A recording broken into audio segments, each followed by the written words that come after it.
अस्सलाम वालेकुम दोस्तों। 8 दिसंबर की कॉल लेकर खालिद सैफुद्दीन आपके साथ। नया हफ्ता शुरू होने जा रहा है। सबसे पहले हम बात करते हैं जुमे के सेशन पे। देखिए आज मैंने बात ये कही है कि लेवल्स ने एक बार फिर साबित कर दिया। क्या साबित किया उसके लिए आप आखिरी वीडियो देखें और उसमें उन लेवल्स को देखें जिनके बारे में हमने बात की है। सबसे पहले तो हमने कहा था कि लेवल जो है 156,525 मार्केट को इसको अपना सपोर्ट बनाना चाहिए, इसके ऊपर ही रहना चाहिए। तो कमोबेश इसके ऊपर ही रही है मार्केट। अब हुआ ये कि वो आसिम मुनीर साहब का नोटिफिकेशन आ गया। उस नोटिफिकेशन ने लोगों के अंदर इतनी एक्साइटमेंट पैदा कर दी कि मार्केट जो है बहुत ऊपर जाके खुली। मेरे ख्याल में 1400-1500 पॉइंट ऊपर जाके मार्केट खुलती है और खुलने के साथ ही 167,923 का हाई लग जाता है, जबकि हम जो है 167,215 के ऊपर स्टेबिलिटी इन बुल्स देख रहे थे और मार्केट खुलती 167,923 के पास जाके। तो ऑब्वियसली जब ओवर हीटेड या extra ordinary hyper situation market में बन जाए तो उसका नतीजा क्या निकलता है? उसका नतीजा ऑब्वियसली पुल बैक या एडजस्टमेंट में निकलता है। और फिर वही देखने में आया, मार्केट हाई बना के सीधा नीचे आती है, तेजी से नीचे आती है और लो बना देती है। और लो बनता है जनाब 166,369 का। और ये थी उस एक्साइटमेंट की एडजस्टमेंट।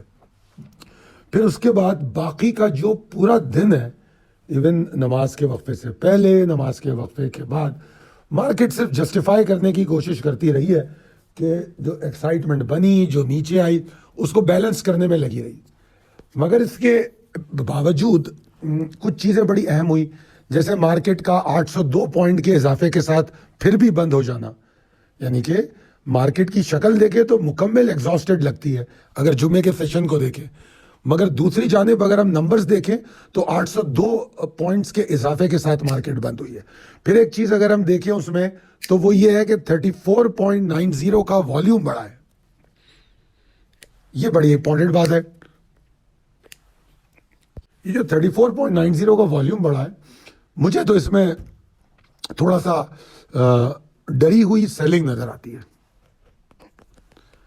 इसको यकीन से नहीं कहा जा सकता, मगर मैं अपना नुक्ता नज़र बयान कर रहा हूं कि मुझे मार्केट में लैक ऑफ कॉन्फिडेंस नज़र आया और मुझे ऐसा लगा कि लोग कुछ माल छोड़ने की कोशिश कर रहे हैं। ठीक है जी, ये तो थी डेली सिचुएशन, जुमे की मार्केट की कहानी। अगर आप पहले सेशन में जब ख़त्म हुआ तो हमने मिड डे कॉल दी। मैंने मिड डे कॉल में ये कहा कि बेशक मार्केट की जो मूव बनी है एन नमाज के वक्फे के बंद होने से पहले, उसमें एक पॉजिटिव बात भी है और एक नेगेटिव बात भी है। पॉजिटिव बात यह है कि मार्केट नीचे जाके 166,525 को ऑनर करके ऊपर आ रही है। तो उससे ये साबित करने की कोशिश कर रही है कि जो एक्स्ट्रा ऑर्डिनरी एक्साइटमेंट में मार्केट खुली थी उसको मार्केट ने एडजस्ट किया है। लो भी लगा दिया और वापस ऊपर भी आई। तो अब अगर 167,215 के ऊपर ये रुकती है तो अच्छी हो सकती है। और मैंने बेस्ड ऑन सेंटिमेंटल एनालिसिस जो मैंने एक नया लेवल दे दिया जो कि आपकी कॉल में नहीं था, वो था 167,525। बल्कि एक व्यूअर ने कमेंट भी किया कि वो 166,525 है या 167 मिड डे में आपने गलत कह दिया। मैंने गलत नहीं कहा, वो नया लेवल था। मैंने मिड डे में यह बताने की कोशिश की कि मार्केट को नमाज के बाद अगर एफर्ट करनी है तो 167,525 के ऊपर ट्रेड करना होगा, जो कि नहीं हुआ। तो फिर नीचे आना तो बनता है ना, और नीचे आती है तो फिर वहीं तक आती है, उसी लेवल तक 166,525 तक, और फिर दोबारा रिकवर करती है तो फिर हाई बनाती है 167,215। तो बताने का मकसद ये था जो आज मैंने कहा है कि एक्यूरेट लेवल्स प्रूवन अगेन। तो मैं इन लेवल की खूबसूरती आपको बता रहा हूं। पूरे दिन जो मार्केट है इन ग्रुप के अतराफ में नाचती रही। अब चलते हैं थोड़ी सी लास्ट वीक की कॉल को देख लीजिए। पहले आपके सामने लास्ट वीक की कॉल है जो मैंने दिखाई है, उसके साथ फॉरेन इन्वेस्टर पोर्टफोलियो के नंबर्स हैं, वीकली क्लोजिंग है, और उसके बाद फिर मैं आपको चार्ट दिखा रहा हूं। इस चार्ट में मंथली कैंडल्स दिखाई हैं, वीकली कैंडल्स दिखाई हैं और डेली कैंडल्स दिखाई हैं। मंथली कैंडल्स में मैं मई से लेके अब तक की पोजीशन बता रहा हूं कि मार्केट 50% ऊपर आई, 55,759 पॉइंट्स ऊपर आई। डेली कैंडल में मैं मार्केट की मूव दिखा रहा हूं साइडवेज। अगर मैं मार्केट की जो साइडवेज मूव है इसका आपको वो दिखाने की कोशिश करूं ये कब से चल रही है, तो जनाब अली आप समझ लीजिए जब से हाई बना है 3 अक्टूबर मेरे ख्याल में डेट थी, तो जब 3 अक्टूबर का हाई बना है और अगर उससे पहले का लो देखें जो इस साइडवेज की लोअर रेंज को कंफर्म करता है, तो वो बनता है जनाब मेरे ख्याल में 22 सितंबर। मगर सही मानों में जो हम इसको साइडवेज देखने की कोशिश कर रहे हैं वो हम जो नया हाई बना वहां से देख रहे हैं, ठीक है जी। तो वो 3 अक्टूबर है, ठीक है जी। 3 अक्टूबर में के बाद से एक डाउन साइड, फिर अप 2, फिर डाउन 3, फिर अप 4, फिर डाउन 5, फिर अप 6, फिर साइडवेज, फिर अप 7 वेव्स बन गई हैं, 7 मूव्स बनी है, 7 मूव्स। अब 3 अक्टूबर और आज कमोबेश दिसंबर, 2 महीने में 7 दफा मार्केट ने कंसिस्टेंट 3, 4, 5 सेशन पर मुहित एक वेव बना के दिया आपको। उनमें 1, 2, 3, 4 या 5 वेव ऐसी है, 4 वेव्स ऐसी हैं जो नीचे की जाने भाई। तो वो तो आपको ऐसा लग रहा होगा कि शॉर्ट ट्रेडर्स के लिए हैं, जी नहीं, वो सिर्फ शॉर्ट ट्रेडर्स के लिए नहीं होती बल्कि वो लॉन्ग ट्रेडर्स के लिए भी होती है, क्योंकि वो माल बेचते हैं और फिर अपने नए स्टॉक्स में आते हैं, तो उसकी तैयारी हो जाती है, तो वो उनके लिए भी उतनी ही अहम होती है। ठीक है, शॉर्ट ट्रेडर प्रॉफिट करता है, मगर शॉर्ट ट्रेडर प्रॉफिट करता है तो आमतौर पर वो लॉन्ग नहीं जाता, और लॉन्ग ट्रेडर जब मार्केट नीचे आती है तो शॉर्ट नहीं जाता। ये दोनों में थोड़ा सा इख्तलाफ पाया जाता है। तो खैर बहरहाल 3 अक्टूबर 2 महीने का साइडवेज मूव दिखाई मैंने आपको, और वीकली कैंडल भी दिखाई आपको मैंने। वीकली कैंडल्स में मैंने आपको उसी साइडवेज जो मूव है 2 महीने की, उसको मैंने एक शक्ल बना के दिखाने की कोशिश की है। वो शक्ल मुझे रिजेंबल करती हुई नजर आई कप एंड हैंडल पैटर्न से, तो मैंने आपको कप एंड हैंडल पैटर्न भी दिखाया। ये यकीनी तौर पे अभी मुकम्मल ही नहीं हुआ है, तो लिहाजा इसको ग्रांटेड लेने की कतई ज़रूरत नहीं है। यह आपकी एजुकेशन इंफॉर्मेशन में इजाफे के लिए मैंने आपको दिखाया है कि चार्ट पे जब भी कोई चीज़ डेवलप होती है तो आपकी नज़रों में आनी चाहिए।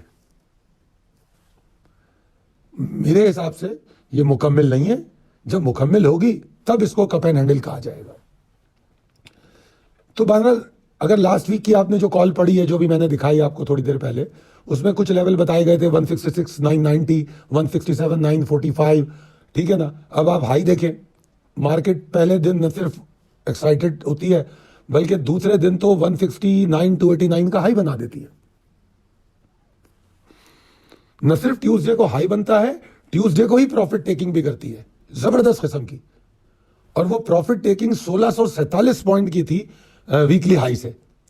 और उस दिन मैंने बताया था आपको, अगर आपको बुध की कॉल आप सुने जाके, तो मैं मंगल के ये जो 1647 पॉइंट थे इस पर मैं पॉइंट कर चुका था कि भाई ये कम नहीं है, ये जबरदस्त किस्म की एग्जॉस्शन है।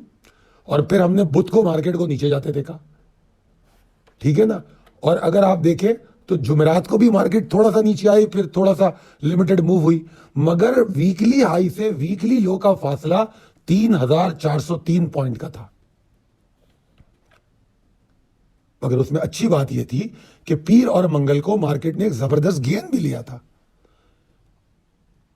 और यही वजह है कि मार्केट बावजूद 3,400 पॉइंट गिरावट के हाई से 407 पॉइंट के गेन के साथ बंद हो गया। वीक हफ्ते का जो अख्तिताम हुआ 407 पॉइंट के फायदे के साथ हुआ है।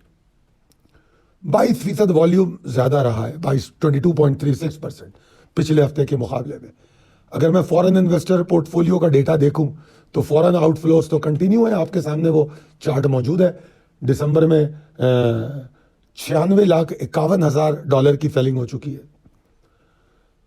अगर मैं देखूं तो नवंबर की सेलिंग ठीक ठाक थी, नवंबर से ज्यादा सितंबर की थी।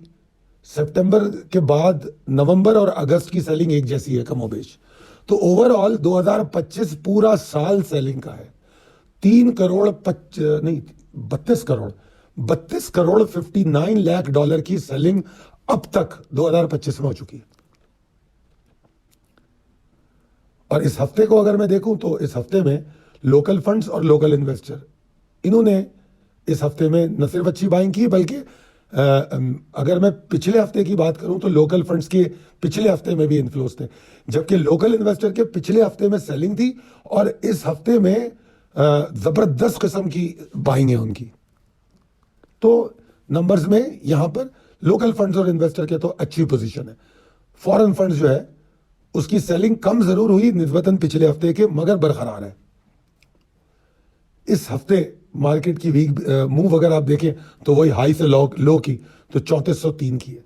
तो ये तो था वीकली खुलासा। आज हमने आज के अब तो हफ्ता हो गया, जुमे को हमने वो भी किया था एक जूम सेशन, जो लोगों के सवालात थे स्टॉक्स के हवाले से, स्टॉक की कॉल्स, उनकी ट्रेडिंग, उस पर हमने कोई 1-1.5 घंटे का जूम सेशन किया। उम्मीद है कि लोगों की बड़े अच्छे उसके रिस्पॉन्सेज भी आए। उम्मीद है कि उससे आप लोगों को फ़ायदा भी हुआ होगा। अच्छा, अब चलते हैं इंपॉर्टेंट लेवल्स एंड ट्रिगर की जानिब। यहाँ पर जो मैं एक बात बताने चाह रहा हूँ कि वीक का क्लोजिंग तो पॉजिटिव है, ठीक है, वॉल्यूम भी पिछले हफ्ते के तकरीबन बराबर है, ठीक है ना, मगर इस हफ्ते के 5 सेशन को मिला के देखो तो टग ऑफ वॉर, स्ट्रगल और एग्जॉर्शन तीनों रिफ्लेक्ट करते हैं। न्यू हाई का अटेम्प्ट हुआ, कोशिश हुई, एक नाकाम रही। फिर उसके बाद जो जुमे के सेशन में नोटिफिकेशन की हाइप, फिर उसके बाद मेरे ख्याल में दोपहर को या शाम को ISPR की जो प्रेस कॉन्फ्रेंस थी उसने पॉलिटिकल लैंडस्केप के अंदर तब्दीली पैदा की है। एक एडिशनल लेयर ऑफ अनसर्टेनिटी पैदा होती हुई नजर आ रही है, क्योंकि बहुत सख्त किस्म के अल्फाज का इस्तेमाल हुआ। ऑपोजिशन पार्टी की तरफ से तो उन पर हमले होते ही थे, मगर ISPR ने इतना सख्त बयान इससे पहले कभी नहीं दिया। अल्फाज का जो इस्तेमाल था वो भी इतना खतरनाक था जिसे मजीद चिंगारी से आग बनने की उम्मीद की जा सकती है। मगर अगर इतनी सख्त प्रेस कॉन्फ्रेंस हुई है तो इसका मतलब है कि उनके दिमाग में भी कुछ होगा तैयारी का। तो अगर खुदा ना ख्वास्ता इस वक्त ऑपोजिशन कोई भी कदम उठाती है, कोई भी बेवकूफ़ी करती है, तो न सिर्फ मुझे लगता है कि वो सख्ती से निपटेंगे भी, और उससे केओस की कैफियत पैदा होगी और उसका असर मार्केट पे ज़रूर होगा। तो इन चीज़ों को समझते हुए हमें पहले तो वीकेंड में जो गुफ्तगू हो रही है, तज्जिए तबसरे जो अच्छे लोगों के हैं, जो बायस लोगों के हैं, जो सिर्फ एक दूसरे को बुरा भला कहने में लगे हुए, उनकी बात मत सुनिए। जो अनबायस होके इन हालात पे तबसरा कर रहे हैं, बड़े अच्छे अच्छे सहाफ़ी भी मौजूद हैं, उनको देख के अपनी अकल से फैसला कीजिए कि क्या हो सकता है। ठीक है जी। अगर कोई प्रोटेस्ट कॉल आती है तो समझ लीजिए कि मुश्किलात पैदा होना शुरू हो रही हैं, तो उसका असर हमारे अगले हफ्ते पे हो सकता है। तो एक तो ये एक्सटर्नल नॉइस की बात मैंने कर दी। अब आ जाते हैं अपने टेक्निकल लेवल्स और ट्रिगर्स पे। देखिए, आज का जो हाई था ना 167,970, इस लेवल को मैंने 167,970, 168,35 एक ही लेवल करार दे रहा हूं इसको मैं। और मैं समझता हूं कि ये वो लेवल है कि अगर इसके ऊपर जाके बुल्स एफर्ट करे तो काबिल भरोसा एफर्ट्स होंगी। और सस्टेनेबिलिटी बड़ा जरूरी है बुल्स की स्ट्रेंथ को समझने के लिए। कंसिस्टेंसी फिर अगले सेशंस में देखनी पड़ेगी, ठीक है ना। फिर मैं अगली कॉल में कहूंगा कि अब हमें कंसिस्टेंसी देखनी है। तो ये तो ज़रूरी चीज़ें हैं ट्रेंड की स्ट्रेंथ को गेज करने के लिए। मगर फिल वक्त 167,970, 168,35 के ऊपर मार्केट का जाना बहुत ज़रूरी है, उसके बगैर मज़ा नहीं आएगा। नंबर 1। नंबर 2, डाउन साइड में मैंने कहा है कि 166,375 के नीचे मार्केट ना ट्रेड करेगी, मसाइल पैदा करेगी, मसाइल होंगे। तो मेरी तो कोई रिकमेंडेशन इसके नीचे नहीं होगी, बल्कि मैंने तो आगे जाके ये भी कहा है कि 165,955 के नीचे मुझे तो एग्रेसिव होते हुए नजर आ रहे हैं बियर। मुझे एक बहुत थोड़ी सी सिचुएशन एग्रेशन की आज की सेलिंग में नजर आई, जो कि मैंने आपको डेली रैपअप में बताई। आज का ट्रेडिंग फिलॉसफी में भी मैंने एक मुख्तलिफ बात की है, और मैं ये कह रहा हूं कि मार्केट के नंबर्स जो होते हैं, कभी कभी मार्केट जो रिफ्लेक्ट करती है वो नंबर से आगे बढ़ के करती है, उसको समझने की जरूरत है। और कुछ शोर ऐसा होता है जो सिग्नल बन सकता है, हर वक्त ऐसा नहीं होता। हर वक्त कतई ऐसा नहीं होता, क्योंकि मैं तो शोर के खिलाफ होता हूं, मगर जिस किस्म की नॉइज है उसकी इंटरप्रिटेशन सही होनी चाहिए। क्या ये नॉइज मार्केट को इम्पैक्ट कर सकती है या नहीं, ये समझना बहुत जरूरी है। अब इस नॉइज को मेरे नुक्ता नजर से ये मार्केट को इम्पैक्ट कर सकती है, तो इसलिए मैं समझ रहा हूं कि आज जो है, आज की जो डेवलपमेंट है वो मार्केट के लिए नेगेटिव हो सकती है।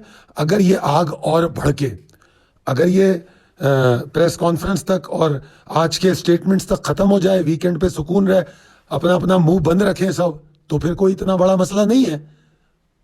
मगर अगर हर कोई अपने अपने लेवल पे जाके शोर हंगामा शुरू करे तो फिर मसला है, और उसका सद्देबाब भी किया जा चुका है, और वो सद्देबाब भी अच्छा नहीं है। तो अल्लाह बेहतर करने वाला है। इन तमाम चीज़ों को मद्देनज़र रख के ट्रेड कीजिए, और ज़रूर अपनी कमेंट में हमें बताएं कि वीडियो कैसी लगी आपको, और साथ साथ अगर आपको फ़ायदेमंद लगती है तो अपने दोस्तों और अहबाब में शेयर कीजिए। बहुत शुक्रिया, अल्लाह हाफ़िज़।